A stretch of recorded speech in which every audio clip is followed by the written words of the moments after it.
Merhaba arkadaşlar, kanalıma hoş geldiniz. Bugün sizlerle bu runner'ın suplasını yapıyoruz. Şurada yukarıda köşede bitmiş halini göstereceğim. Ben de sizlerle birlikte öreceğim. Video sonunda ne kadar ip kullandım, ölçü ve masada son bitmiş halini göstereceğim arkadaşlar. Sırasıyla ip tanıma aşaması, yapım aşaması, en sonunda da bitmiş halini göstereceğim. Sırasıyla bütün aşamaları takip edebiliriz. Şimdi ip tanıtımına geçebiliriz. Ben yurt dışında yaşıyorum. Yabancı marka ip kullanıyorum. Aynı özelliklerde ipi bulabilmek için bu arkadaki metrajlarına ve özelliklerine bakmamız gerekiyor. İp alırken ipin kalınlığı 2 milimetre ama %46 koton, %40 polyester, %14 rayon. Bu yüzdelikler iplerde değişebilir. Önemli olan karışım olması. %100 koton olmaması gerekiyor bunu yaparken. Bu tarzda bir makrome ipi alırken %100 koton ya da %100 polyester ip almamaya dikkat ediyoruz. Çünkü bu yumuşaklıkta olması için bu karışımların olması gerekiyor.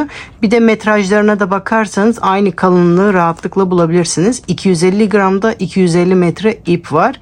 Tığ önerisi 2 ile 4 mm arasında. Ben elime 4 mm yatkın olduğu için 4 mm tığ kullanıyorum. İp alırken bu arkayı muhakkak okuyalım. Bu gramaj ve yüzdeliklere bakarsanız aynı özelliklerde ipi rahatlıkla bulabilirsiniz. Şimdi modele sihirli halka yaparak başlıyorum. Bunu zincir çekerek de yapabilirsiniz. Bu şekilde ipimin ucunu orta parmağımdan önden arkaya doğru doluyorum. Birleşim noktasından tutuyorum. Tığımı ipin altından geçiriyorum. Bu şekilde ipi alıyorum. Böyle bir tur çevirdikten sonra bir zincir atıyorum. Bu şekilde halkamı oluşturmuş oluyorum.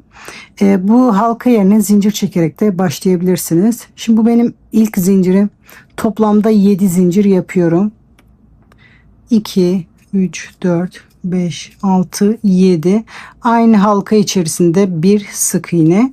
Modeli daha iyi anlatabilmek için bu kısımlara ben zincir halkası diyeceğim. Şimdi toplamda bu şekilde 8 tane zincir halkası yapıyorum.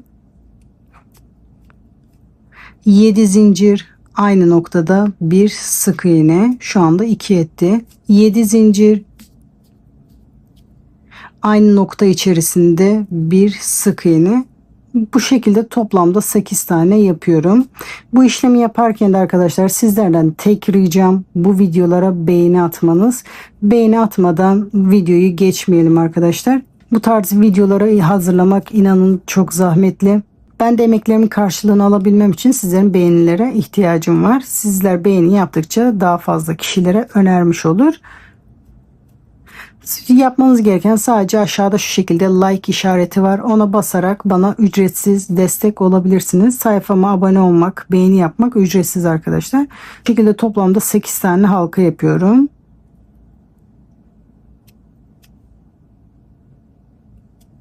Yedi zincir. Şu anda 7. halkamı yaptım. Şimdi 8. yapıyorum. 7 zincir. Bir sık iğne. Şu anda toplamda 8 tane yaptım. Şimdi halkamı sıkıyorum dikkatli bir şekilde. Şimdi bu ipinizi isterseniz arkada saklayabilirsiniz ya da örerken zincir arasında, trabzan arasında saklayabilirsiniz. Şimdi yeni sıra için 7 zincir yapmam gerekiyor. Şimdi bu köşelerde trabzan yapacağız. Trabzan yerine 4 zincir, ara zincir için 3, toplamda 7 zincir yapıyorum. Bu şekilde ipimi de birlikte dolayacağım. İpi saklamak için 3, 4, 5, 6 ve 7. Bu yaptığımız zincir halkalarının 4. zincirine batarak bir sık iğne yapıyorum. 3 zincir. Şimdi bu battığım benim ilk halka. İkinci halkanın da tepesine batarak bir sık iğne yapıyorum. Bu şekilde 4 kenarımız olacak. Her kenar için 2 tane bu halkalardan kullanacağım. Şimdi 2 tanesini kullandım. Köşe yapacağım buraya. 3 zincir, tığımı 2 sefer doluyorum. Bakın bu arada sık iğne yapmıştım. Onun tepesine batarak üçlü trabzan yapıyorum. Sırasıyla doladıklarımı en son ikisini birlikte. Şimdi tekrar 3 zincir yaparak diğer kenara dönüyorum.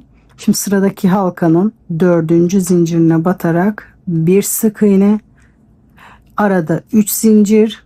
Şimdi ikinci halkaya batıyorum. 4. zincirde bir sık iğne. Şimdi 2 tane halkaya battım, köşe yapıyorum. 3 zincir, tığımı 2 sefer doluyorum. Bu arasında üçlü trabzan yapıyorum. 3 zincir. Burada halkanın 4. zincirine batarak bir sık iğne, sonra diğer kenara geçiyoruz. Şu anda 1 2 3 köşe yaptık. Burada da 4. köşeyi yapacağız. 3 zincir. Bakın ilk halkanın tepesine batmıştım. İkinci halkanın tepesine batarak bir sık iğne. 3 zincir. Tığıma 2 sefer doluyorum. 2 tane halkaya battım. Şimdi köşe yapmam gerekiyor. Burada sık iğnenin tepesinde üçlü trabzanımı yapıyorum. 3 zincir, sonra sıradaki kenara başlıyorum. 2 tane de halkamız kaldı. Burada 4. zincire batarak bir sık iğne, 3 zincir, burada sonuncu halkanın tepesine batarak da son sık iğnemi yapıyorum. Şimdi sıramı birleştiriyorum. 3 zincir, buradan 4. zincire batarak kaydırma yaparak sıramı birleştiriyorum arkadaşlar. Şimdi bu sırayı da tamamlamış olduk. Yeni sırada da zincir halkaları yapmaya başlıyoruz. 7 zincir. Bakın buradaki sık iğnenin tepesine batarak bir sık iğne. 7 zincir. Sıradaki sık iğnenin tepesine batarak bir sık iğne. Şimdi köşeye kadar geldim. 7 zincir. Buradaki trabzanın yani köşeye batarak bir sık iğne, 7 zincir. Burada sık iğnenin tepesine batarak bir sık iğne, 7 zincir. Buradaki sık iğnenin tepesine batarak bir sık iğne. Bakın diğer köşeye geldim. 7 zincir. Buradaki köşeye geldim. Bir sık iğne. Buradaki sık iğnenin tepesine batarak bir sık iğne. Gördüğünüz gibi kenar ve köşeleri bu şekilde yapıyoruz. Şu anda yuvarlak gibi duruyor ama diğer sıralarda toparlanacak. Bu şekilde sıra sonuna kadar yapalım. Şimdi sıra sonuna kadar geldim. 7 zincir, burada başlangıç noktasına batarak bir kaydırma yapıyorum. Sıramı burada bitiriyorum. Şimdi burada yaparken bu köşelerde birer tane üçlü trabzan yapmıştık. Şimdi bu köşelerde V şeklinde 2 tane üçlü trabzan yapacağız. Sıra başında zincir çekerek o V trabzanın tek tarafını yapıyoruz. Toplamda 7 zincir çekiyorum. 4 zincir trabzan yerine 3 zincir de ara zincir için toplamda 7 zincir yapıyorum. 7 zincir. Şimdi bu zincir halkalarımızın 4. zincirine batarak bir sık iğne, 3 zincir, bu zincir halkalarının 4. zincirine batarak bir sık iğne, 3 zincir, bu zincir halkalarının 4. zincirine batarak bir sık iğne. Şimdi tek tarafımı yaptım. Köşeye kadar geldim. Burada üçlü trabzan yapmıştım. Bir tane. Şurası tam benim köşem. 3 zincir. Tığıma 2 sefer doluyorum. Buradaki sık iğnenin tepesine batarak bir üçlü trabzan. Arada 3 zincir. Tığıma 2 sefer doluyorum. Tekrar aynı noktaya batarak V trabzan yapıyorum. Üçlü trabzan. 3 zincir, sıradaki zincir halkasının 4. zincirine batarak bir sık iğne yapıyorum. Bu sırada bu şekilde köşelerde V trabzan yapıyoruz. Bir sırada bu zincirleri yaparken tekli yapacağız. Bir sırada 2 tane üçlü trabzan yapacağız. Şimdi bir köşe daha göstermek istiyorum. Köşeye kadar yapıyorum. 3 zincir, buradan 4. zincire batarak bir sık iğne. 3 zincir, buradan 4. zincire batarak bir sık iğne. 3 zincir, tığıma 2 sefer doluyorum. Bakın köşeye geldim. Burada bir tane üçlü trabzan yapmıştık. Onun tepesine bir sık iğne yapmıştım. Oraya batarak üçlü trabzan.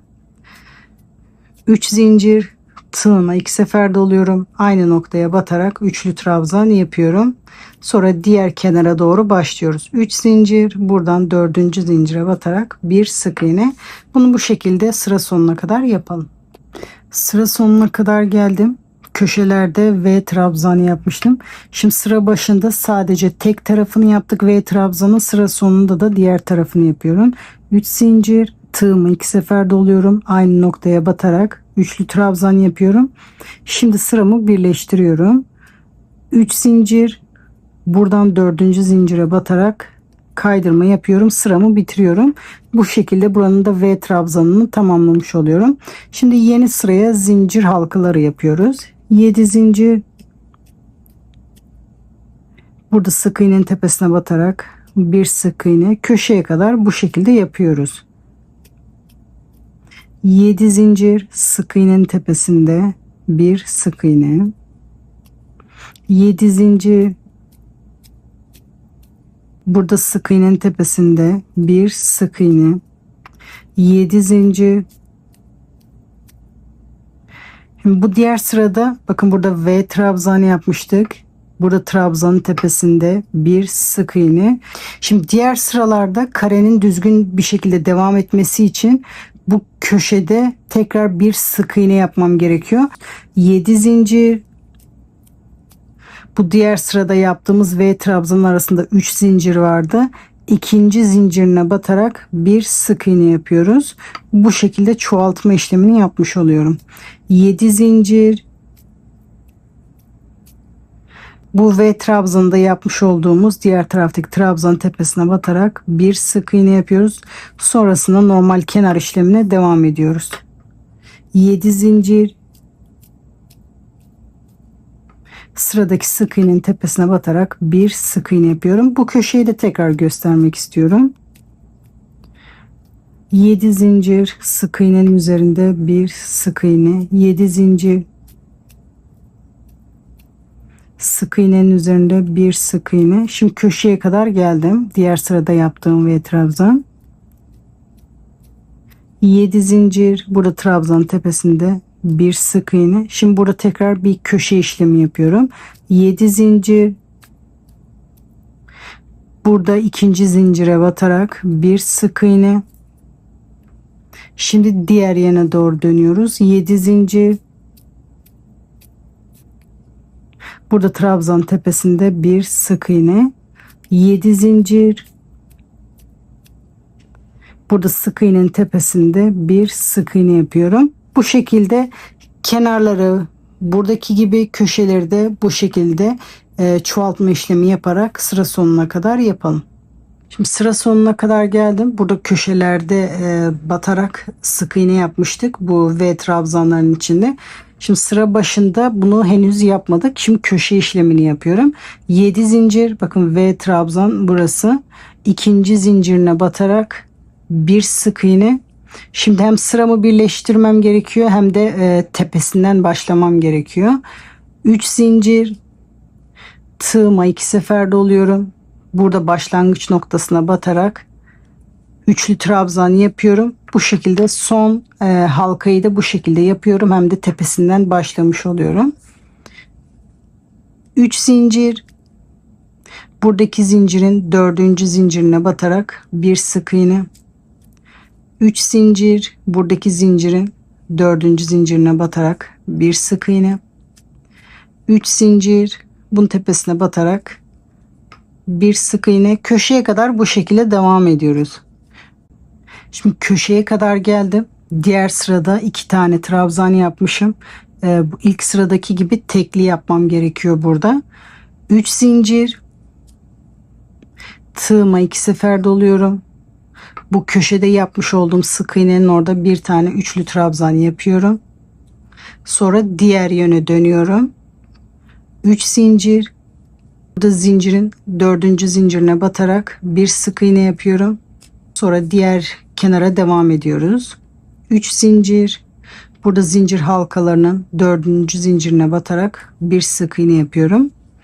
Kenarları bu şekilde, köşeleri de sadece bir tane üçlü trabzan yaparak bunu sıra sonuna kadar yapalım. Köşeye kadar geldim. Bakın bu sırada hep köşelerde tekli üçlü trabzanlar yapmıştık. Şimdi henüz buradaki aradaki trabzanı yapmadık. Şimdi hem onu yapacağım hem de sırayı köşeden bitirmem gerekiyor. Son trabzanı da şu şekilde yapıyorum. Tığımı 2 sefer doluyorum. Aynı noktaya batıyorum. Sırasıyla 2 sefer doladıklarımı. Şimdi bu arada 3 zincir yapmam gerekiyor ama benim bu köşede bitmem gerekiyor. O yüzden şu şekilde yapıyorum. Tığımı 1 sefer doluyorum. Buradaki trabzanın, yani şu zincir olarak yaptığımız trabzanın tepesine batarak İkisini birlikte, en son içini birlikte yapıyorum. Zincir yerine bir trabzan yapmış oldum. Hem de köşeden başlamış oldum. Şimdi bu halkalarımızı yapmaya geçebiliriz. 7 zincir. Burada bunun tepesine batarak bir sık iğne. 7 zincir. Burada bunun tepesine batarak bir sık iğne. 7 zincir. Burada sık iğnenin tepesine batarak bir sık iğne. Bunu bu şekilde köşeye kadar yapalım. Köşeye kadar geldim. 7 zincir. Bakın bu diğer sırada eğer bir tane üçlü trabzan varsa bunun sadece köşesinde bir sık iğne yapıp diğer yöne dönüyoruz. 7 zincir. Bakın bu trabzanın tepesinde bir sık iğne. Sonra diğer kenara dönüyoruz. 7 zincir. Sıradaki sık iğnenin tepesine batarak bir sık iğne. 7 zincir. Sıradaki sık iğnenin tepesine batarak bir zincir. Bu sırada köşeyi bu şekilde yapıyoruz arkadaşlar. Sıra sonuna kadar yapalım. Şimdi sıra sonuna kadar geldim. 7 zincir. Burada trabzan tepesine batarak kaydırma yapıyorum. Sırayı burada birleştiriyorum. Şimdi yeni sıraya başlıyorum. Şimdi bu sırada V trabzanlar yapacağız. Şimdi sıra başında bu V trabzanların tek tarafını yapacağız buradaki gibi. 7 zincirle başlıyorum. 4 zincir trabzan yerine 3 zincir de ara zincir için toplamda 7 zincir yaptım. 4. zincire batarak bir sık iğne. 3 zincir, sıradaki zincirin 4. zincirine batarak bir sık iğne. Bu sırayı da bu şekilde köşeye kadar yapalım. 3 zincir, 4. zincirin tepesinde bir sık iğne, köşeye kadar yapalım. Köşeye kadar geldim. Gördüğünüz gibi köşe zaten kendini belli ediyor. Burası bayağı bir açıldı. 3 zincir, tığıma 2 sefer doluyorum. Aynı noktaya batarak üçlü trabzan. 3 zincir, tığıma 2 sefer doluyorum. Aynı noktaya batarak üçlü trabzan. 3 zincir. Burada sık iğnenin tepesine batarak bir sık iğne yapıyorum. 3 zincir, 4. zincire batarak bir sık iğne yapıyorum. Bu sırayı da bu şekilde, kenarları bu şekilde, köşeyi de bu şekilde yaparak sıra sonuna kadar yapalım. Şimdi sıra sonuna kadar geldim. Bakın köşelerde bu şekilde V trabzan yapmıştık. Yani 2 tane üçlü trabzan yapmıştık bu sırada. Şimdi burada sıra başında trabzanın tekini yapmış olduk bu zincirle. Şimdi tekini yapmam gerekiyor. Sıra sonunda şu şekilde yapıyorum. 3 zincir, tığıma 2 sefer doluyorum. Aynı noktaya batarak üçlü trabzan yapıyorum. Bu şekilde V'nin tek tarafında yapmış oluyorum. Tek tarafında zaten sıra başında yapmıştım. 3 zincir, sıramı da bu şekilde birleştiriyorum. 4. zincire batarak bu şekilde kaydırma yapıyorum. Sırayı bu şekilde tamamlıyorum. Ve trabzan da bu şekilde tamamlanmış oluyor. Şimdi bu modeli yaparken hep şu 4 sırayı tekrar ederek bunu büyütmek istediğimiz uzunluğa kadar büyütüyoruz arkadaşlar. Supla olana kadar ben her sırada biraz göstereceğim. Bunu büyük kare örtü yapmak istiyorsanız ben supla ölçüsüne gelene kadar göstereceğim. Ondan sonra hep şu 4 sırayı tekrar ederek bunu istediğiniz büyüklüğe kadar yapabilirsiniz. Şimdi zincirli sıraya geçiyoruz. 7 zincir. Burada sık iğnenin tepesine batarak bir sık iğne. 7 zincir. Sık iğnenin tepesinde bir sık iğne. Bu şekilde köşeye kadar bu zincir halkalarından yapalım. Şimdi köşeye kadar geldim. Bu V trabzan yapmış olduğum yerlerde köşe kısmını yaparken burada zincirin ortasına da batıyorum. 7 zincir. Bakın bu V trabzanın içindeki 3 tane zincirin ikinci zincirine batarak bir sık iğne. 7 zincir. Buradaki trabzanın tepesine batarak tekrar bir tane zincir halkası yapıyorum. Bu şekilde yapınca diğer sırada kasma olmuyor. 7 zincir. Burada sık iğnenin tepesine batarak bir sık iğne yapıyoruz. Bu sırayı da bu şekilde yapıyorum. Kenarları bu şekilde, köşeleri de bu şekilde yaparak sıra sonuna kadar yapalım. Şimdi sıra sonuna kadar geldim. Köşelerde tam zincirin ortasına batmıştık. Şimdi burada da köşe kısmını yapmadık henüz. 7 zincir. Burada ikinci zincire batarak bir sık iğne. Şimdi burada hem sıramı bitirmem lazım hem de tepesinden başlamam lazım. 3 zincir, tığımı 2 sefer doluyorum. Burada sıra başlangıcında battığım yere batarak üçlü trabzan yapıyorum. Sırayı bu şekilde bitirmiş oluyorum. Tepeden başlamış oluyorum. Şimdi normal sıralarda yaptığımız işlemi yapıyorum. 3 zincir, burada 4. zincire batarak bir sık iğne. 3 zincir, 4. zincire batarak bir sık iğne. Bu şekilde bunu köşeye kadar yapalım. Köşeye kadar ördüm. Köşede de 3 zincir, tığımı 2 sefer doluyorum. Aynı şuradaki işlemi yapıyorum. Sık iğnenin üzerinde bir üçlü trabzan. Şimdi diğer yöne dönüyorum. 3 zincir, burada 4. zincire batarak bir sık iğne yapıyorum. Bu sırayı da bu şekilde tamamlıyoruz.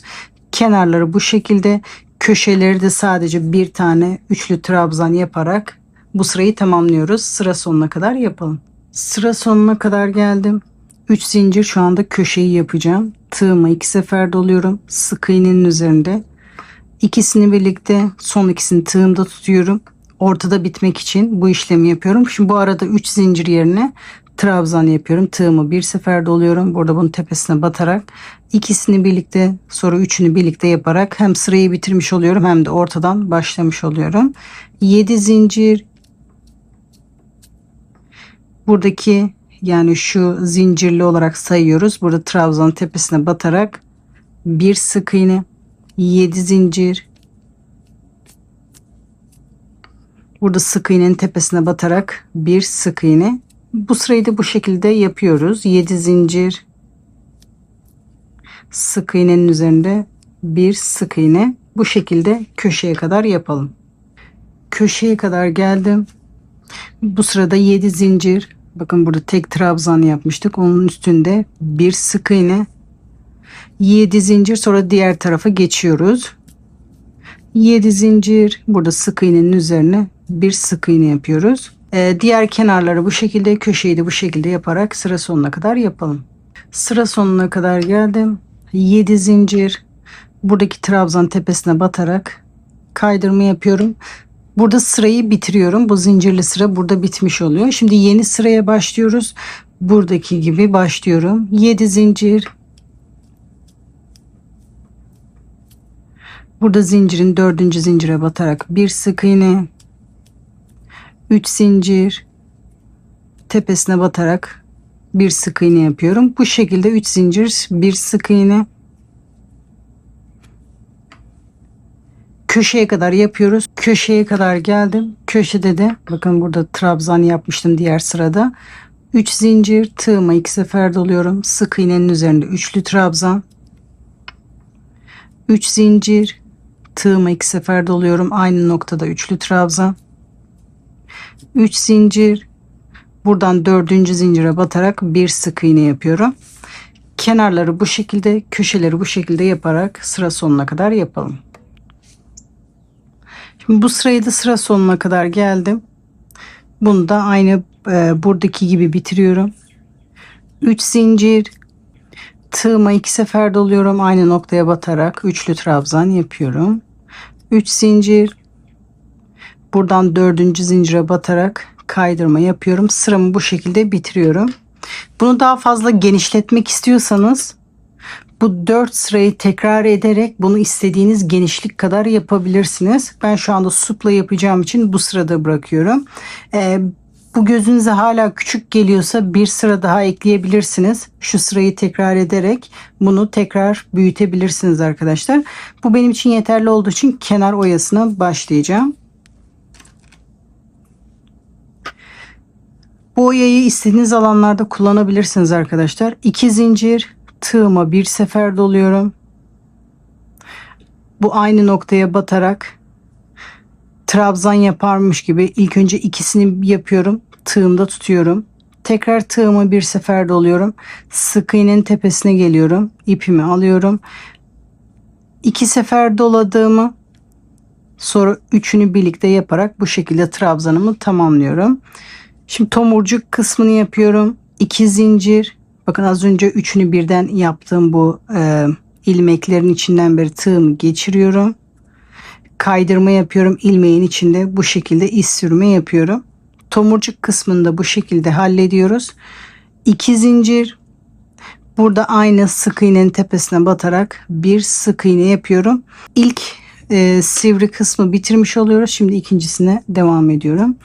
2 zincir, tığıma bir sefer doluyorum. Aynı noktaya batarak ikisini birlikte tığımda tutuyorum. Tekrar tığıma bir sefer doluyorum. Sık iğnenin tepesinde ikisini birlikte, sonra üçünü birlikte yapıyorum. Şimdi buradaki sivrilik kısmını yapıyoruz. 2 zincir. Bakın bu 3 ilmeğin içinden bir tığımı geçiriyorum. Bu şekilde ilmeğin içinden kaydırma yapıyorum. 2 zincir. Tekrar aynı noktaya batarak bir sık iğne yapıyorum. Bu şekilde kenar oyamızı yapıyoruz. 2 zincir, tığıma bir sefer doluyorum. Aynı noktada ikisini birlikte tekrar tığıma bir sefer doluyorum. Aynı noktaya batarak ikisini birlikte, sonra üçünü birlikte yapıyorum. 2 zincir, ilmeklerin içinden geçirerek kaydırma yapıyorum. 2 zincir, aynı noktaya batarak bir sık iğne yapıyorum. Bu şekilde köşeye kadar yapalım. Şimdi sırasıyla köşeye kadar geldim. 2 zincir, aynı noktaya batarak bir sık iğne yapıyorum. Köşede de bir değişiklik yok. Aynı devam ediyorum. 2 zincir, aynı noktada üçlü trabzan yapar gibi ikisini birlikte tekrar tığıma doluyorum. Sıradaki trabzanın tepesine. Bakın buralarda trabzan vardı. İkisini birlikte, sonra üçünü birlikte yapıyorum. 2 zincir, ilmeklerin içinden geçirerek iz sürme yapıyorum. 2 zincir, aynı noktaya batarak bir sık iğne yapıyorum. Normal bu kenar işlemlerinde yaptığım işlemleri yapıyorum. Bu şekilde diğer kenar ve köşeleri yapalım. Sıra sonuna kadar yapalım. Kenar oyasının sıra sonuna kadar geldim. Sonuncuyu yaptım. 2 zincir, burada battığım yere batarak kaydırma yapıyorum. Bir zincir çekerek ipimi burada kesiyorum. Sonra ipi arkada saklıyorum. Şimdi ipim ütüye elverişli olduğu için bunu tersten ütüleyeceğim. Gördüğünüz gibi şekli şu anda tam kare olarak durmuyor. Bunu elimle böyle gerdirerek kare şeklini vererek o şekilde ütüleyeceğim. Siz de ütüyle tam şeklini verebilirsiniz arkadaşlar. Şimdi bunu tersten ütülüyorum. Size masada bitmiş halini gösteriyorum. Şimdi suplaları ütüledim, masaya sizler için güzel bir şekilde yerleştirdim. Bu modeli elinizde böyle runner varsa runner'ın ucuna dikerek bu şekilde sivri uç runner görüntüsü yapabilirsiniz. Ben şu anda sadece böyle yerleştirdim. Size fikir amaçlı göstermek için tutturmadım ama bunu buraya tutturarak runner'ı yapabilirsiniz. Ucuna bu şekilde dikerek farklı bir görüntü ortaya çıkıyor. Dilerseniz bu şekilde yapabilirsiniz. Suplaları benim gibi baklava dilimi şeklinde ya da bu şekilde kare olarak da kullanabilirsiniz. Yapılış aşamasında ben bu büyüklükte yaptım. Sizlere bu büyüklükte gösterdim. Ben küçük supla kullanmak istediğim için bunu bir sıra eksik olarak yaptım. Şu zincirli kısımlar burada 6 sıra yapmışım ama ben kendimde kullanmak için 5 sıra yaptım. Bunu dilediğiniz kadar aynı bu son 4 sırayı tekrar ederek dilediğiniz kadar büyütebilirsiniz. Bunu büyük kare örtüde yapabilirsiniz. Bunu değişik alanlarda kullanabilirsiniz. Benim gibi runner ucunda suplu olarak ve yastığın üzerine dikerek de yastık kılıfında da kullanabilirsiniz arkadaşlar. Bu suplamın eni 35 santim. Bu ölçülerdeki bir runner'a yaklaşık 110 metre kadar ip gitti. Benim yaptığım suplanın eni 31 santim. Bu ölçülerdeki bir suplaya da yaklaşık 90 metre kadar ip gitti. Bu köşede kullandığım suplanın ucuna bu şekilde püskül taktım. Diğer suplaların ucuna da püskül takmak istiyorsanız takabilirsiniz. Bu şekilde baklava dilimi şeklinde kullanacaksanız bu suplayı bu uç kısmına püskül takabilirsiniz. Aynı bu masanın başındaki görüntü gibi olacaktır. Bunu istediğiniz iplerle çalışabilirsiniz. Ben makrum ipiyle çalıştım. Koton iplerle, kağıt iplerle de çalışabilirsiniz arkadaşlar. Umarım videoyu izlerken keyif almışsınızdır arkadaşlar. Yeni videolar için takipte kalın. Bunun yuvarlak modelini istiyorsanız yorumlara yazabilirsiniz. Çoğunluğa göre yuvarlak videosunu da hazırlayabilirim. Bunu video başında gösterdiğim runner'la takım yapabilirsiniz arkadaşlar. Ben şu anda bununla daha iyi göründüğü için bu şekilde göstermek istedim. Turuncu rengini çok sevdiğim için sizler için turuncu konsepti yaptım. Umarım bu konsept hoşunuza gitmiştir. Bu modeli nasıl buldunuz yorumlara yazın arkadaşlar. Supla videosu çok istendiği için sizler için supla videosunu çektim. Sıradaki videoların ne tarz olmasını istiyorsanız yorumlarda belirtirseniz sevinirim arkadaşlar. Yapacak arkadaşlara kolay gelsin. Sıradaki videolarda görüşmek üzere.